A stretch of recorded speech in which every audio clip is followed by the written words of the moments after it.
Você sabia que o batom já foi proibido e que ele já foi considerado causa de morte? Olá pessoal, aqui é a Ju do Julie de Batom e o vídeo de hoje é meio diferente do que eu já trouxe aqui pro canal, porque eu vou misturar duas coisas que eu gosto muito, que é maquiagem e história. Eu fiquei algum tempo pesquisando a história do batom, como ele surgiu, como ele ficou na nossa sociedade, como ele chegou ao que ele é hoje, porque eu queria trazer um conteúdo diferente pra vocês. E já que é um item de maquiagem que eu gosto tanto, que inclusive está no nome do blog, como vocês podem perceber, eu achei legal dar essa introdução pra vocês aí sobre o batom. Antes de saber como foi essa história toda, por que ele foi proibido, por que ele foi considerado causa de morte, já se inscreve aqui no canal porque tem muito conteúdo legal sobre maquiagem, sobre, enfim, coisas que eu gosto e coisas que eu gosto de falar. E já dá um like aqui no vídeo porque deu muito trabalho pesquisar esse tanto de coisa, então já vai me ajudar bastante, já vai ajudar todo o trabalho que eu tive. E não se esquece também de ir nas minhas redes sociais, no Instagram e no Facebook, para acompanhar o meu dia a dia, me dar sugestão de vídeo e tudo isso aí que a gente faz nas redes sociais. Então, se você quer saber como é a história do batom, espera a vinheta aqui rapidinho e vem comigo! E já avisando, todo o conteúdo do vídeo eu encontrei na internet, eu fiz pesquisas em vários sites legais e tal, pra saber, e deu um trabalhinho, foram mais de 10 sites que eu vi, mais de 10 links, né? E deu um trabalho juntar tudo, colocar em ordem cronológica, um falava uma coisa, outro falava outra, tive que juntar, tive que ver se batia. Então sim, é capaz de ter alguma coisa errada, alguma coisa, enfim, alterada. E já peço desculpa desde então, porque não foi fácil pesquisar tudo isso. E se você percebeu que tem alguma coisa errada aí, comenta com carinho, tá? Porque deu trabalho. Sem mais blá blá blá, sem mais aviso, vamos começar a falar sobre esse produto, né? Que pra mim é tão importante. O batom é muito usado hoje em dia, né? A gente vê muita gente usando. Só que até ele chegar a ser hábito, a ser parte da nossa rotina, não de todo mundo, porque também aquilo que eu não uso, né? Mas enfim, até ele chegar a ser parte da nossa rotina, ele passou por muitos altos e baixos durante a história. O batom é um dos hábitos mais antigos quando se fala em ornamentação feminina, né? E além do seu fim decorativo, né, que enfim, deixar a boca mais bonita, pintadinha, etc, esse tipo de coisa que a gente gosta, ele se popularizou muito por conta dos seus fins medicinais, que nada mais era proteger a boca do frio, proteger a boca do pó, né, da areia, proteger a boca dos raios solares. Então ele também se popularizou muito, não só pela parte de deixar a boca bonita, coradinha, mas também por essa proteção. E é engraçado que quando a gente pensa em maquiagem, a primeira coisa que a gente escuta sobre a história da maquiagem é justamente essa, porque os povos mais antigos usavam lápis, usavam delineador, né, como forma de proteger os olhos por conta da areia, por conta do sol, enfim, por conta de tanta coisa externa, né, natural, da natureza. Como o batom apareceu tão precocemente na nossa história, na história do homem, né, enfim, do ser humano, a gente não sabe muito bem qual grupo ou qual pessoa inventou de fato o batom.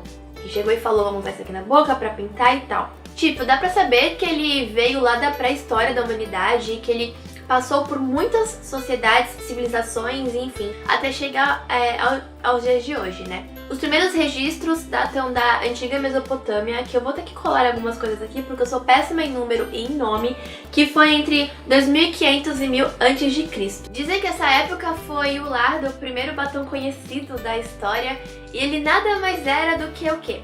Pó de pedras preciosas usadas para dar brilho e riqueza aos lábios. Então imagina, eu vou passar aqui um pó de uma pedra super cara, super, né, preciosa, pra dar um brilhinho na minha boca e a gente achando o batom da MAC caro. E até mesmo por conta de ser pedras preciosas, os batons eram usados por pessoas do alto escalão, justamente pra mostrar isso, que tinha riqueza, tinha poder. Então o batom não era só pra decoração, sabe, só pra realçar a boca e tal. Ele era usado também pra mostrar poder, pra mostrar riqueza. Então é muito engraçado, né, ver que ele era tipo um jeito, né, de mostrar que se você era rico, pobre, enfim, qual local da sociedade ali, de poder aquisitivo você tinha. Essas pedras preciosas que davam brilho na boca, era justamente pra isso, pra mostrar que você tem tipo, pá, cheguei, eu sou rica. Inclusive encontrei algumas curiosidades sobre o batom, que dizem que alguns dos produtos que eram usados, né, na fórmula lá do produto, do batom no caso, eram tóxicos. Então, reza a lenda que existem pessoas que morreram por conta de batom. Então, tipo assim, tô com meus dias contados porque eu uso muito. Ao contrário do que muita gente pensa, quem começou essa história de usar batom não foi a Cleópatra. Isso porque no Museu de Berlim tem um busto, que eu vou ter que ler o nome porque, como eu falei, eu sou péssima em gravar nomes, da Nefertiti, que tava com a boca já pintadinha. Isso aconteceu 1000 anos antes de Júlio César. Então, tipo assim, fazia muito tempo que a Titi, posso chamar ela assim, já usava batom, a boca lá coradinha, e a Cleópatra foi com todos os créditos. Então, assim, a história sempre dá uns rolos, mas sempre tem a pessoa que fica mais popular por usar aquilo. Então, assim, a gente conhece a Cleópatra por conta das maquiagens, enfim, até por conta do olho lá puxado, mas a boca pintadinha já veio bem de antes. E o fato da Cleópatra ser tão popular é que ela usava, né, o corante pra deixar a boca coradinha, vermelhinha e tal. Ela deu o pontapé inicial pra deixar esse produto, né, esse item tão popular, e não é à toa que é por conta dela que a gente acaba conhecendo e tendo mais referência histórica quando se fala em maquiagem. E naquela época o batom era muito diferente do que a gente conhece hoje. Eram feitos, né, na verdade, de coisas naturais. Então eram corantes extraídos de raízes, extraídos de insetos, né? E eles misturavam com algumas outras substâncias, como cera de mel, por exemplo, que dava tipo um aspecto mais brilhoso, que pra mim, imagino que seja tipo um gloss da época. Mas enfim, não é o gloss, tá, gente? Mas é tipo, como a gente fala em brilho, é só vocês compararem. Tipo, se fosse um cremoso, um brilho, um gloss, assim, imagino que fosse isso. Por conta de pragas, medicina precária, falta de comida, guerras e tal, na Europa, na época da Idade Média, o batom foi meio que esquecido, ele deixado de lado, até porque, né, tinham coisas mais importantes pra se preocupar. Mas enfim, o batom acabou sendo esquecido. Mas foi entre o século 8 e 18 que um dos momentos mais importantes quando se fala em história do batom aconteceu. Um químico árabe, que eu vou deixar o nome dele aqui porque é muito difícil de falar e eu nunca vou conseguir pronunciar tudo isso, foi o responsável por meio que dar um formato ali ao batom sólido, né, um formato sólido ao batom, que chega até perto do que a gente já conhece hoje, que vem aquele formato de bastão, sólido e tal, não era mais aquela forma mais natural de se usar o batom, tipo, com o dedo, não sei como elas passavam, porque eu não encontrei nada sobre isso. Mas acredito eu que elas faziam tipo uma tintinha, passavam com a mão mesmo, com o dedo, né? E ele acabou solidificando, ai que palavra linda, tô muito poeta. Esse produto, né, deixando ele de forma mais fácil pra gente, pelo menos mais fácil do que antes. Como a igreja sempre ditou muita coisa, e enfim, quem estuda história sabe que teve alguns períodos que a igreja era bem forte, inclusive a ponto de ditar o que era moda e o que não era moda, o batom acabou saindo totalmente, tipo, da galera. Mesmo tendo voltado, ele acabou caindo de novo. E o produto acabou sendo considerado, né, de uso de pessoas que eram consideradas, usando a palavra de novo, de baixo escalão, como prostitutas, né, que acabou virando aquela, como posso dizer, uma imagem, né, tipo um estereótipo, de que o batom era só usado por esse tipo de pessoa. Mas foi no século XVI que Elizabeth, a rainha da Inglaterra, voltou aí com o batom, pelo menos na linha histórica, vendo assim já em forma cronológica, né? Foi aí que se tem registros de que o batom começou a voltar à popularidade. E foi nessa época que ficou conhecida, como a gente vê hoje, muitos filmes e séries, né, antigos, a cara branca e a boca vermelha. E foi a Elizabeth que popularizou esse look que ficou super conhecido aí na história. O produto era feito de cera de abelha e tintas vegetais, né, tinturas vegetais, e novamente voltou a ser usado pelas pessoas de alto escalão, ricas, enfim, poderosas e tal. Então foi a primeira montanha russa do batom, né, porque ele acabou caindo, ele era tipo de pessoas de alto escalão, aí caiu para pessoas consideradas de baixo escalão e voltou à popularidade novamente para só quem era poderosa, quem era rica, enfim, que acabava usando o produto. Mas novamente o batom acabou caindo em desuso ali, saindo de moda e sendo usado de novo por pessoas consideradas de baixo escalão. E foi assim até o fim do século XIX, mais ou menos, falando em tempo histórico, né? Que foi quando o batom depois começou novamente a voltar ao comércio e ao gosto popular, ou melhor, aos lábios. Mas foi no fim do século passado que o perfumista francês acabou criando aí o que a gente chama de bastão servidor. E ele acabou criando aí uma receita que eu vou precisar ler porque eu não gravo nada. Era uma massa de talco, óleo de amêndoas, essências de bergamota e limão, que tinha uma cor vermelha, né? O caso, não limão, o batom. Ele era vendido em papel de seda e acabou conquistando as atrizes de todo mundo, e inclusive as prostitutas, que elas, enfim, marcam muito a história do batom, né? Elas estão sempre ali, porque eu acho interessante como o batom acaba estereotipando a mulher de qualquer forma. Ou ela é rica, ou ela é prostituta, ou ela é pobre, ou ela é poderosa, ou enfim, todo esse tipo de coisa que a gente tá acostumado a ouvir. Mas o batom começou a voltar ali à popularidade quando a atriz Sarah, sobrenome aqui, por volta de 1880, foi a primeira celebridade a usar o batom em público. Então ela meio que falou assim, dane-se esse monte de estereótipo de que só mulher considerada de baixo escalão pode usar batom. Vou usar, tô aqui com a minha boca maravilhosa e é isso aí, aceitem. E quando se fala em batom, qual é a marca que você acha que foi a primeira a dar o pontapé ali a criar um batom e vender? Em 84, a Guerlain começou a vender o primeiro batom comercial para as mulheres comprarem, porque até então era muito mistura natural e tal, que as pessoas faziam, né, passando a boca e deixar coradinha. Então a Guerlain viu ali, opa, vou ter uma chance aqui de vender isso daqui, vamos produzir e, né, vender pra mulherada porque eu acho que vai dar certo. E era feito de sebo veado, óleo de mamona e cera de abelha, novamente, cera de abelha sempre aí, ó, lá nos ingredientes do batom, e enrolado em papel de seda. Essa parte eu achei um pouco confusa até, porque o perfumista já tinha feito, né, esse formato e tal, mas eu não encontrei nada falando se ele comercializava.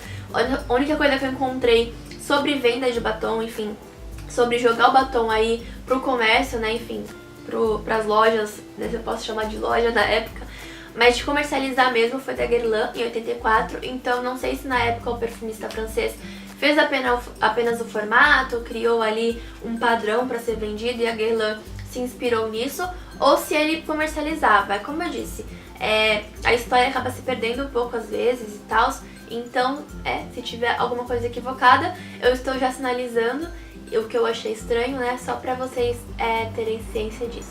Como eu disse, o batom era um pouco deixado à margem da sociedade, né, tipo, era usado mais por pessoas consideradas de baixo escalão e tal, e por ter esse estereótipo todo, esse estigma de ser de prostituta, de mulheres consideradas erradas, né, enfim. Ele só foi ser usado pelas donas de casa da época e depois da Primeira Guerra Mundial. Foi aí nessa época que elas começaram a aderir ao produto, a usar, começaram a usar, né, o batom, e enfim, ele acabou se popularizando, indo mais pra galera, todo mundo, né, tipo, tava começando a usar e tal, e não só, como posso dizer, exclusivo de uma classe, ou de uma profissão, ou de um certo poder aquisitivo. E foi em 1915 que um derivado daquele batom servidor que o perfumista francês fez começou, né, a circular nos Estados Unidos. Ele era tipo um corante labial bem parecido com o que a gente tem hoje. Ele foi inventado, né, enfim, foi reproduzido,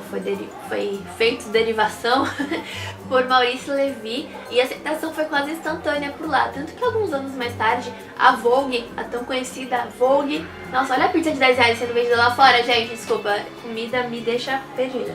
A Vogue elegeu o batom como um dos produtos que toda mulher de classe deveria ter, e foi aí que o batom começou já a falar, olha, sofri muito, já fui esquecido, já fui deixado de lado, já fui considerado algo ruim, agora é minha vez de brilhar finalmente. Mas foi só em 1923 que o batom, que enfim, a embalagem do batom foi reinventada, mais parecida com o que a gente tem hoje, com tubo metálico e tal, e acabou tornando a aplicação bem mais fácil, né, porque antigamente era com dedo, com pincel e tal, mas finalmente alguém falou, vamos facilitar esse negócio, porque pelo visto tá ficando popular, tá dando resultado. Essa embalagem foi patenteada por James Bruce Mason Jr. em Nashville, no Tennessee, e enfim, acabou sendo super aceita por lá e tal, porque enfim, tornava muito mais fácil de aplicar, então juntou aquela alta do batom que as mulheres já estavam gostando, usando, né, que foi logo depois da Primeira Guerra, inclusive, e a Primeira Guerra acabou em 1918 e foi em 23, né, que o Mason, aliás, o James Bruce acabou patenteando a embalagem lá que rola toda, enfim, foi isso aí. E acabou que muita gente começou a aderir ao batom, ele ficou tipo super famoso, a moda acabou ditando as cores dos produtos, né? A fotografia, os editoriais de moda, as revistas, as artistas, enfim. E o batom acabou ficando cada vez mais popular e ganhando mais ainda a aceitação das mulheres e até fugindo um pouco do estigma que tinha de ser algo considerado ruim, né? E voltou à moda novamente. E hoje em dia a gente tem vários tipos de batom, né? Tem batom líquido, batom mate, batom cremoso, batom cintilante, batom sei lá, tem gloss, tem lip balm, enfim, vários tipos. E é muito legal ver a história do batom, porque a gente acaba pensando, né, como que chegou ao que ele é hoje, tanto a parte física dele, química, de composição e tal, quanto a parte também, né, de aceitação, de uso, de ser hábito usar ou não. E eu espero muito que vocês tenham gostado de saber um pouco da história deste produto que eu gosto tanto. Eu tentei pesquisar bastante coisa diferente. Se ficou algo aberto, alguma ponta solta, é o que eu falei. Nem tudo tem na internet, eu pesquisei bastante, encontrei vários sites com informações repetidas, tentei pegar coisas diferentes que eu encontrei. Vou tentar deixar todas as referências bibliográficas, nunca chego a usar isso no YouTube, aqui no box de informações pra vocês, ou no post do blog que eu vou fazer sobre este vídeo, que sempre, todo vídeo que entra aqui no canal tem um post no blog, é sempre o primeiro link aqui na descrição. E se você curtiu, não esquece de dar um gostei aqui pra mim, se inscreve aqui no canal também pra acompanhar os próximos vídeos que vem por aí. E compartilha esse vídeo com a sua amiga também, não custa nada. Manda naquele grupo das meninas que gostam muito de maquiagem. Falou, gente, você sabia como que o batom evoluiu ao longo do tempo, como ele foi criado? Enfim, eu gosto muito de história, eu gosto muito de maquiagem, então foi muito legal mesmo acompanhar, pesquisar sobre o tema e transformar em um vídeo. Eu nunca achei que eu ia falar sobre isso no canal. E enfim, espero que seja um conteúdo que tenha te agregado, ou pelo menos aberto sua mente aí pra ver as coisas de forma diferente mesmo, pra ver as coisas que tudo tem uma história por trás e nem tudo que é hoje foi sempre assim, né? Teve aí uma evolução. E daqui a alguns anos também o batom vai ser de outra forma, talvez a gente faça assim, a boca fique colorida, não sei. Mas enfim, espero que vocês tenham gostado. Um beijo, até a próxima. Tchau!